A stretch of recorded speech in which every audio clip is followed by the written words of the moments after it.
Hello friends. இன்றைக்கு அகபு என்ற தீர்க்கதரிசியை குறித்து தான் நம்ம தியானிக்க இருக்கிறோம்.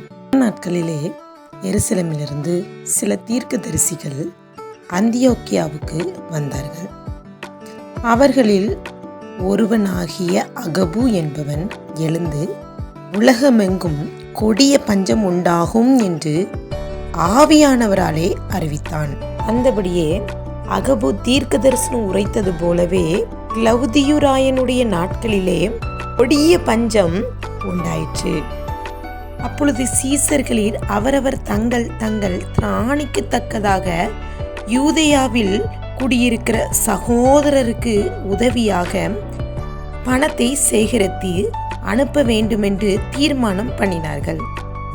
அவர்கள் சேகரித்து பர்னபா, சவுல் என்பவர்களுடைய கையில் கொடுத்து மூப்பர்களிடத்திற்கு அனுப்பி வைத்தார்கள்.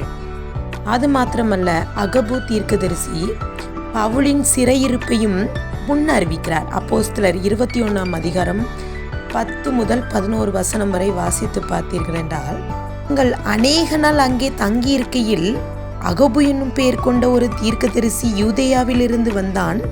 அவன் எங்களிடத்தில் வந்து பவுலினுடைய கச்சையை எடுத்து கைகளையும் கால்களையும் கட்டிக்கொண்டு, இந்த கச்சையுடையவன் எருசலேமிலுள்ள யூதர்கள் இவ்விதமாய் கட்டி புறஜாதிகள் கையில் ஒப்பு கொடுப்பார்கள் என்று பரிசுத்த ஆவியானவர் சொல்லுகிறார் என்றான். அவன் சொன்னது போலவே பவுல் தன்னுடைய ஊழியத்திலே அவன் எருசலேமிலே யூதர்களால் சிறையிருப்பை அனுபவித்தான். பிரியமானவர்களே, தீர்க்கதரிசி தேவனுடைய வார்த்தையை உண்மையாய் அறிவித்த தீர்க்கதரிசி. இன்றைய காலத்தில் அநேகர் தீர்க்க தரிசனம் உரைக்கிறார்கள். ஆனால் அவர்கள் செழுமையும் வாக்கு தத்தங்களை மாத்திரம் அவர்கள் தீர்க்க தரிசனமாய் உரைக்கின்றனர்.